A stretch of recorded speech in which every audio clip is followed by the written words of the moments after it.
Best varicose veins చికిత్సనే పొందండి. నొప్పి లేని చికిత్స కోసం సంప్రదించండి ఎబిస్ హాస్పిటల్. నమస్కారం, మీరు చూస్తుంది సుమన్ టీవీ. నేను మీ కీర్తి. నాతో పాటు ప్రముఖ ఆస్ట్రాలజర్ బ్రహ్మశ్రీ నందిబట్ల శ్రీహరి శర్మ గురువు గారు ఉన్నారు. నమస్తే గురుగారు. వాగర్థ వివ సంపృక్తౌ వాగర్థ ప్రతిపత్తయే జగతః పితరౌ వందే పార్వతీ పరమేశ్వరౌ. ఆదిత్యాయ చ సోమాయ మంగళాయ బుధాయ చ గురుశుక్రశనిభ్యశ్చ రాహవే కేతవే నమః.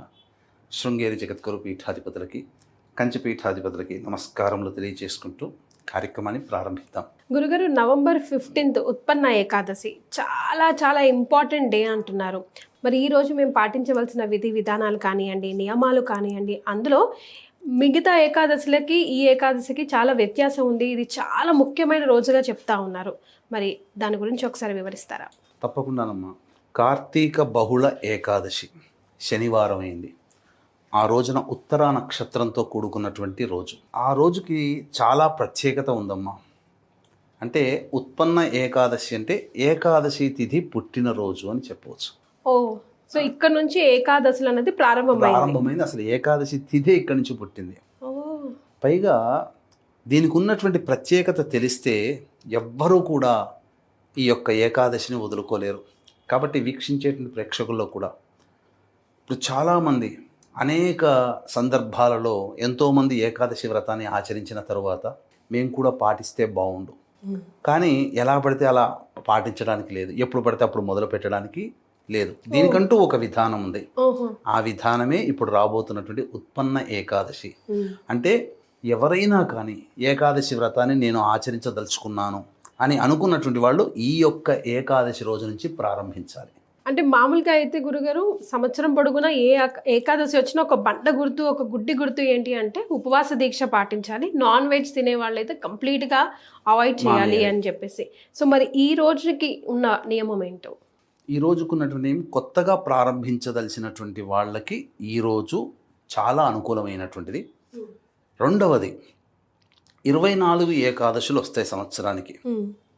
ఈ 24 ఏకాదశుల్లో ఆచరిస్తే ఎంత పుణ్య ఫలితం కలుగుతుందో ఈ ఒక్క ఏకాదశి రోజున ఆచరిస్తే అంత పుణ్య ఫలితం కలుగుతుంది. అంతటి విశిష్టమైనటువంటిది. అసలు ఈ ఏకాదశి రోజున ప్రధానంగా ఏకాదశి ఎలా పుట్టింది అనేటువంటి యొక్క గాథని తెలుసుకొని ఆచరిస్తే ఇంకా మరింత మోక్షము కలుగుతుంది, పుణ్యం కలుగుతుంది.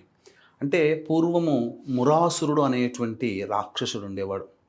సహజంగా మనం చూస్తున్నాం, రాక్షసులు అంటే మొత్తం ముల్లోకాలని క్షోభింపజేస్తారు. ఇప్పుడు టెర్రరిస్టుల్లాగా అని చెప్పవచ్చు. వందల మూకల్లాగా వచ్చేసేస్తుంటారు. ఇక ఆ మురాసుడు యొక్క ధాటికి తట్టుకోలేక దేవతలు, బ్రహ్మాది దేవతలందరూ కూడా విష్ణువుని ప్రార్థిస్తే రక్షించేవాడు విష్ణువు కాబట్టి ఆ మురాసురుడు యుద్ధం చేయడానికి పూనుకుంటాడు. విష్ణువు 1000 సంవత్సరాలు యుద్ధం చేస్తాడు. చేసిన తర్వాత అలసిపోయి సొలసి ఒక గుహలో నిద్రిస్తూ ఉంటే ఆ మురాసురుడు విష్ణు కోసం వెతుక్కుంటూ ఆ గుహలోకి వస్తాడు. రాగానే విష్ణువు నిద్రిస్తున్నాడు కదా, సంహరిద్దామని. రాక్షసులకి నీతి నియమము అనేటువంటివి ఏమీ ఉండవు. ఏ సమయమైనా వాళ్ళు ఏ పనైనా చేయగలరు. కాబట్టి ఇప్పుడు టెర్రరిస్టు లాగా, అంటే మనం తినే ఆహారంలో కూడా విషాన్ని కలిపి ప్రసాదంలో కలిపి చంపాలని. ఇప్పుడు టెర్రరిస్టులు అంటే ఎవరో కాదు, ఆ కాలంలో రాక్షసులు, ఈ కాలంలో టెర్రరిస్టులు, అంతే, తేడా ఏం లేదు.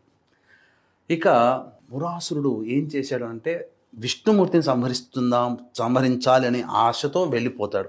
గుహలోకి వెళ్ళగానే ఆ విష్ణు శరీరం నుంచి ఒక కన్య ఉద్భవిస్తుంది. ఉద్భవించి ఆ మురాసురుడితో యుద్ధం చేసి ఆ మురాసురుని సంహరిస్తుంది. తర్వాత సంహరించిన తర్వాత ఆ యొక్క అలసిపోయిన తర్వాత శరీరం మళ్ళీ మేల్కొంటాడు విష్ణుమూర్తి. రాక్షసుని సంహరిద్దామని ఇటు అటు చూస్తే కన్య తప్ప ఇంకెవరు కనబడరు.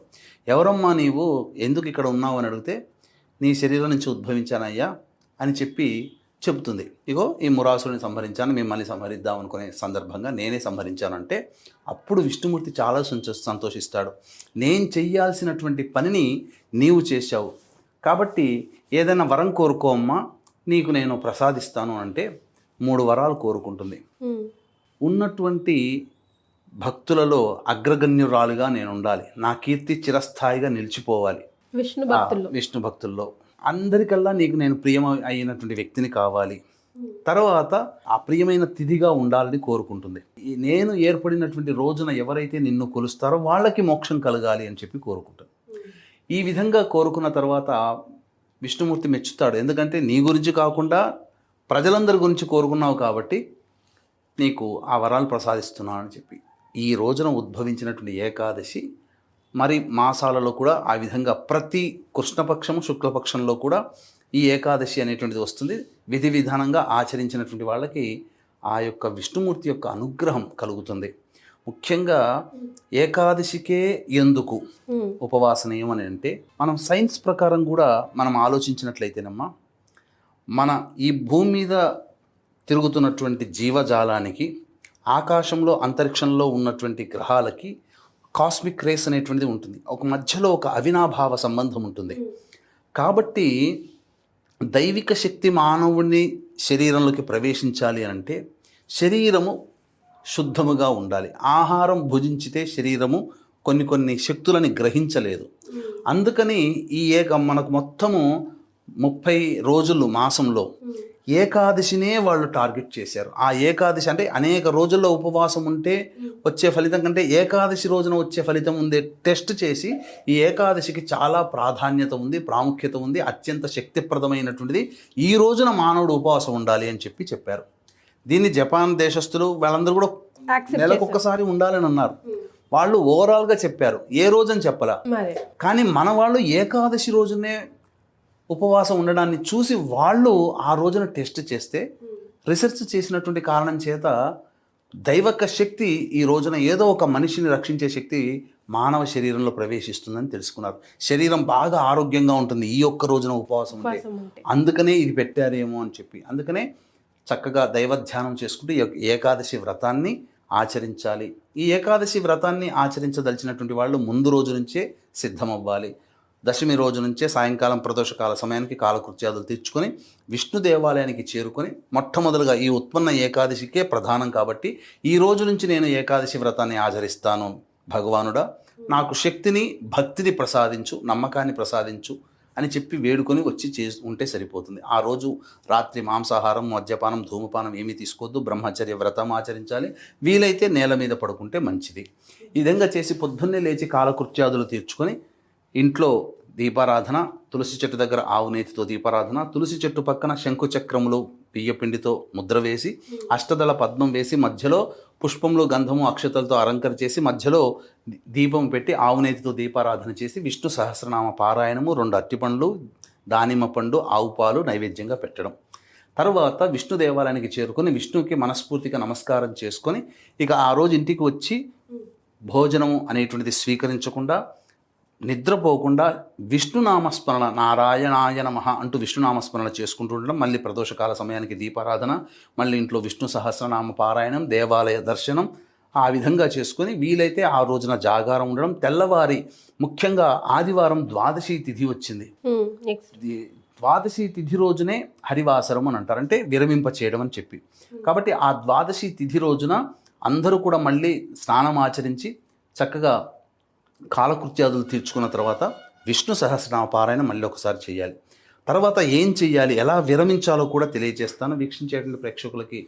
ఈ నెల 20వ తారీఖు రోజున అమావాస్య సందర్భంగా సుప్రసిద్ధ శ్రీశైల క్షేత్రంలో జాతకరీత్యా కలుగు అన్ని రకాల సమస్యల నివారణకి సర్వదోష నివారణ పూజలు, హోమాలు, అలాగే మేష, మిథున, కర్కాటక, సింహ, కన్య, వృశ్చిక, ధనుసు, కుంభమీన రాశుల్లో జన్మించిన వారికి శనిదోష నివారణ పూజలు, హోమాలు, మృత్యుంజయ హోమం కూడా జరిపించడం జరుగుతుంది.